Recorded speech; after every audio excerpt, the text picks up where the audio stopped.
Oui, bonjour, je suis Nathalie Côté. Aujourd'hui, je vous présente le module de formation intitulé Adaptation pour réduire l'effet des changements climatiques sur les glacières et assurer la portance dans les enclos d'hivernage. J'aimerais préciser que ce module a été préparé avec la collaboration de M. Bernard Doré, agronome, ainsi que M. Alain Gagnon, ingénieur. Aujourd'hui, le plan de formation va couvrir les éléments suivants. On va tout d'abord revenir sur qu'est-ce qu'un aménagement alternatif et un enclos d'hivernage jumelé à une bande végétative filtrante. On va succinctement se rappeler quelle est la réglementation qui s'applique. On va revenir sur les principes de base d'un aménagement alternatif, sur les composantes d'un enclos d'hivernage jumelé à une bande végétative filtrante. On va faire une discussion sur la glacière, qui est la clé de succès de l'enclos. On va parler de l'air à portance améliorée.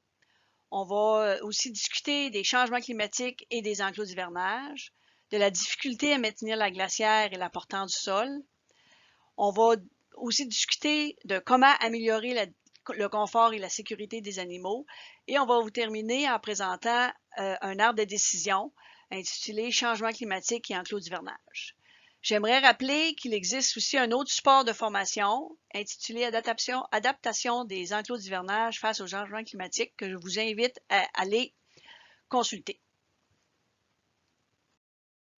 J'aimerais tout d'abord préciser que le guide des aménagements alternatifs en production bovine constitue la référence principale qui a été utilisée pour monter ce module-là. Ce document-là contient des éléments et qui nous permettent de gérer de façon adaptée pour faire face au changement climatique. C'est un document qui a été publié par les PBQ conjointement avec le ministère de l'Agriculture et on attend une nouvelle version pour 2022 où on a pu préciser davantage la conception et la gestion des enclos et on a aussi introduit des nouvelles solutions pour atténuer les impacts environnementaux. Alors, vous allez voir tout le long de la présentation, on l'a nommé le guide AA pour faciliter la lecture. Donc, pour débuter, on va se rappeler qu'est-ce qu'un aménagement alternatif. Un aménagement alternatif, c'est une approche différente de loger les bovins de boucherie comparativement aux installations d'élevage conventionnel. Quand on parle d'élevage conventionnel, on pense aux cours d'exercice qui ont une forte densité animale ou à des bâtiments dans lesquels la gestion des fumiers se fait dans des structures étanches. L'enclos d'hivernage jumelé à la bande végétative filtrante est le modèle d'aménagement alternatif le plus recommandé et le plus utilisé au Québec. On va faire un retour sur la réglementation qui s'applique quand on parle des enclos d'hivernage. Il faut d'abord mentionner que les aménagements alternatifs sont assujettis à la loi sur la qualité de l'environnement et évidemment aux règlements suivants qui en découlent, dont le règlement sur l'encadrement d'activités en fonction de leur impact sur l'environnement, le règlement sur les exploitations agricoles, le règlement sur le prélèvement des eaux et leur protection. Ils sont aussi assujettis à différents règlements municipaux en termes de gestion des odeurs, schéma d'aménagement. Donc, vous devez vous référer avec votre municipalité pour vérifier qu'est-ce qui s'applique chez vous. Je veux préciser qu'au sens réglementaire, l'enclos d'hivernage, c'est une cour d'exercice. Alors, c'est ce que vous allez voir dans le règlement, les mots cour d'exercice et non pas enclos d'hivernage. On va faire maintenant un petit retour sur les principes de base d'un aménagement alternatif. Donc, l'aménagement alternatif veut assurer le bien-être des animaux quand on parle de confort, de santé, de sécurité ou de comportement naturel des animaux. On veut aussi minimiser les investissements en infrastructure, puisque ceci a un impact important sur la rentabilité de l'entreprise. On veut faciliter le travail de l'exploitant et on veut minimiser les impacts environnementaux. Bon, on va revenir sur les composantes d'un enclos d'hivernage jumelé à une bande végétative filtrante. Donc, l'enclos d'hivernage, c'est une installation d'élevage qui est spécialement aménagée pour garder des animaux à l'extérieur durant la période d'hivernage. Alors, cette installation est dimensionnée de manière à offrir beaucoup d'espace aux animaux et elle peut être constituée de un ou plusieurs enclos selon la grosseur du troupeau. L'enclos d'hivernage est composé de deux aires d'élevage. Alors, on a une aire qu'on dit sur sol naturel. Cet air-là est utilisé par temps froid lorsque le sol est gelé. Globalement, cette portion de l'enclos couvre 70%. On a aussi ce qu'on appelle une aire à portance améliorée. Alors, cette aire-là va être réservée pour les périodes critiques, quand il pleut beaucoup, s'il y a un dégel printanier ou s'il y a des redoux hivernaux, et ça couvre environ 30% de la portion de l'enclos. L'autre composante essentielle d'un aménagement d'enclos d'hivernage, c'est la bande végétative filtrante. Alors, la bande végétative, c'est un couvert végétal permanent qui est herbacé. Il peut avoir aussi du boisé. Il est toujours situé en aval de l'enclos. Puis l'objectif de cette portion de terrain, c'est de capter la grande majorité des nutriments et des particules en suspension contenues dans les eaux de ruissellement qui sortent de l'enclos. Quand l'accumulation de neige dans la bande végétative sert aussi de barrière physique qui va limiter la vitesse de l'eau, qui va retenir plusieurs débris, puis il va retenir aussi les particules en suspension. En résumé, quand on parle de la gestion des enclos d'hivernage jumelés à une bande végétative, on conserve les principes suivants. Les animaux sont gardés le plus longtemps possible au pâturage et sont déplacés dans l'enclos d'hivernage lorsque le sol est gelé. En général, la durée de séjour va être de 180 à 210 jours dans l'enclos. Et quand on parle du sol gelé, c'est là qu'on va appliquer le principe de la glacière. On va maintenant parler de la glacière, qui est la clé du succès de l'enclos d'hivernage. La glacière, c'est une façon d'accumuler le fumier dans les aires d'alimentation et de couchage qui peut être comparée à ce qu'on faisait anciennement là, dans les glacières. L'idée, c'est de laisser geler les déjections animales. Ensuite, on les couvre d'un matériel isolant et absorbant pour qu'ils demeurent le plus longtemps possible gelés, tout comme on faisait dans le temps pour les glacières. Donc, les couches successives de déjection et de litière, ils vont former au cours de l'hiver un grand amoncellement qui est idéal pour supporter les animaux. Quand va venir la période de redoux ou des gels printaniers, cet amoncellement, qui est structuré comme une glacière, va évidemment prendre beaucoup plus de temps à dégeler. Fait qu'il va ainsi conserver la capacité portante. Alors, la formation de la glacière se fait d'année en année et on essaye d'année en année de déplacer où on va faire notre amoncellement dans l'enclos pour éviter d'accumuler trop d'éléments fertilisants dans le sol. Fait que pour maintenir notre effet glaciaire, puis pour s'assurer que les animaux soient aussi confortables, on recommande une quantité litière équivalente à 2 à 3 kg par vache par jour.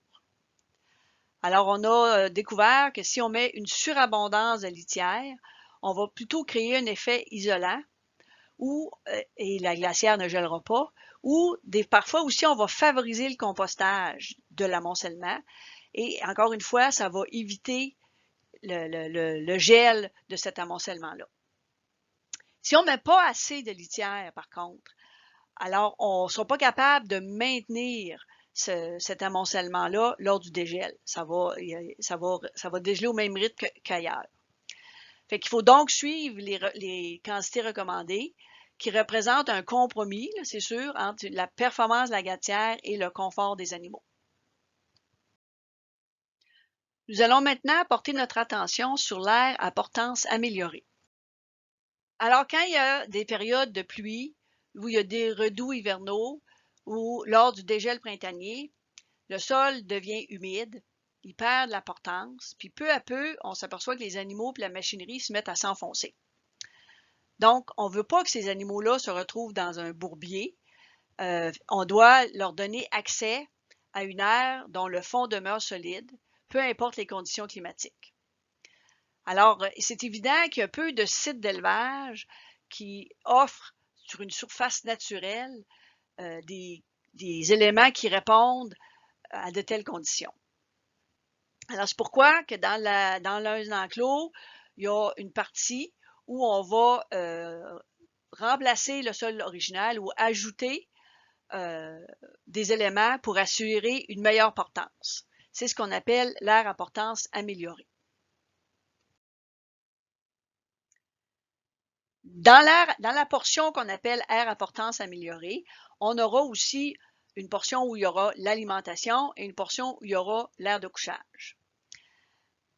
Quand on parle de la portion d'air d'alimentation, on peut utiliser différents matériaux pour rendre ça plus portant. Alors, la poussière de roche, des résidus de mine, du béton armé.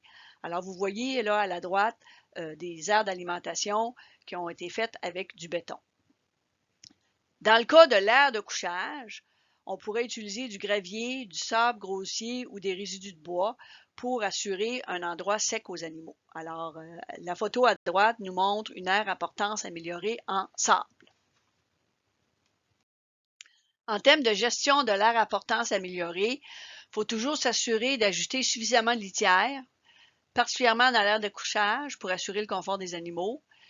Et dans l'aire d'alimentation, on veut surtout absorber les lexivia, puis on veut assurer que le fumier puisse être manipulé sous forme solide. Il est recommandé d'écurer le fumier régulièrement pour garder la surface propre et solide, pour éviter que les animaux s'enfoncent inutilement dans l'aire d'alimentation. Et le fumier qu'on aura ainsi écuré, on pourra le mettre en amas au bout de l'aire à portance améliorée, ou si on est prêt, on peut l'envoyer directement en amas au champ. Alors maintenant qu'on a fait un bref rappel sur les enclos d'hivernage et leur gestion, on va aborder maintenant les changements climatiques. C'est sûr qu'avec une augmentation des pluies hivernales et des redoux hivernaux qui risquent d'arriver avec les changements climatiques, on peut anticiper certaines modifications dans notre façon de gérer les enclos. Pour l'aire d'élevage sur sol naturel, il est fort probable qu'on aura plus de difficultés à maintenir la glacière et comme on vous a mentionné, il s'agit d'un élément clé dans le bon fonctionnement de l'enclos.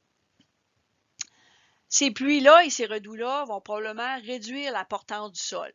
Donc, nos animaux vont avoir plus de difficultés à se déplacer. On peut dire qu'ils vont peut-être caler davantage. Et aussi, la circulation va devenir plus difficile pour la machinerie dans l'enclos. Quand vous rentrez pour alimenter les animaux ou qu'on veut épandre la litière, on risque de créer des ornières. Alors, on peut aussi anticiper une augmentation potentielle de la quantité de lixivia. Donc, si on a plus d'écoulement qui sortent des enclos, bien, on augmente nos risques de contaminer les eaux de surface et souterraines. Fait que avec ça en tête, il faudra peut-être envisager une utilisation plus restreinte de l'aire d'élevage sous sol naturel. Alors, c'est sûr que si on va perdre ainsi l'avantage que cette grande surface-là nous procurait. C'était une grande surface où il y avait une assez faible concentration d'animaux. On avait une diminution des risques de maladies et cette portion de l'enclos-là permettait l'expression des comportements naturels des animaux. De la même manière, les changements climatiques vont aussi influencer la gestion dans l'aire d'élevage à portance améliorée. Avec l'augmentation potentielle de la quantité de lixivia produit, on augmente le risque de contaminer les eaux de surface et souterraines. Toutes ces pluies hivernales ou ces redoux qui arriveront vont probablement nous forcer à faire une utilisation accrue de l'air à portance améliorée. Ça, c'est moins avantageux car on va concentrer plus nos animaux, fait que possiblement qu'on va augmenter le risque de maladie et ça sera plus difficile aussi de garder nos animaux propres.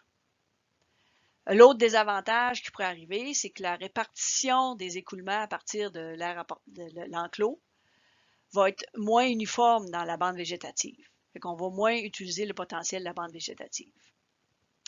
Quand on parle de l'ensemble de l'enclos, globalement, les changements climatiques pourraient aussi rendre plus difficile le maintien au sec de notre aire de couchage, particulièrement si elle n'est pas couverte, et peut-être augmenter les risques de blessures, puisque les animaux auront peut-être des surfaces où il va être plus difficile de se déplacer, puis pourront se blesser. Compte tenu qu'il y aura une difficulté à maintenir la glacière et la portance du sol, on va aborder maintenant les éléments d'adaptation possibles. Un moyen d'adaptation qui est proposé, c'est de profiter de chaque période de gel pour faire geler le sol plus en profondeur. On pourrait enlever la neige s'il y a lieu. On pourrait rouler sur le sol avec de la machinerie pour faire pénétrer le gel plus en profondeur. Si notre glacière est bien formée, qu'on a une bonne épaisseur de masse gelée, on pourrait aussi gratter la partie qui dégèle en surface, puis ajouter aussitôt un petit peu de litière pour maintenir le gel dans la partie qui reste. Si toutefois la glacière n'est pas suffisamment formée, si elle dégèle complètement, ou si le sol autour de notre glacière devient praticable, tant pour les animaux que la machinerie, on n'aura pas d'autre choix que de transférer les animaux sur l'aire à portance améliorée. J'aimerais noter que le dégel accéléré de la glacière peut difficilement être compensé par l'ajout d'une grande quantité de litière pour les raisons suivantes. Puisqu'il va être difficile de maintenir un fond solide autour des mangeoires uniquement avec la litière, et qu'un volume important de litière risque de faire composter la masse et donc d'accélérer le dégel de la glacière. Comment peut-on améliorer le confort et la sécurité des animaux? Deux stratégies pourraient être utilisées avec les changements climatiques. Une est de couvrir l'aire de couchage ou l'autre d'augmenter la quantité de litière utilisée. Dans le cas où l'aire de couchage n'est pas couverte, on n'aura pas le choix d'augmenter la quantité de litière utilisée parce qu'il va falloir absorber l'eau de précipitations supplémentaires. Quand l'aire de couchage est couverte, on sait que la litière va demeurer plus sèche et même si on en utilise moins, parce qu'il n'y a pas autant d'eau de précipitation à absorber. Aussi, avec une aire de couchage couverte, les animaux peuvent se protéger des intempéries, surtout des pluies froides, parce qu'on le sait qu'un animal avec une pluie froide, il doit être encore plus affecté par le froid. La surface couverte aussi permet d'être à l'abri du verglas, et ça devient beaucoup plus sécuritaire pour les animaux. En terminant cette présentation-là, je vais vous présenter l'arbre de décision intitulé « Changement climatique et enclos d'hivernage ». Alors, on a schématisé dans l'arbre de décision. Alors, vous avez votre enclos d'hivernage qui a une portion sur sol naturel et une portion sur portance améliorée et la bande végétative filtrante. Nos changements climatiques vont augmenter les pluies hivernales et les redoux. Donc, on va avoir comme conséquence, totalement à gauche, une difficulté à maintenir la glacière et la portance du sol.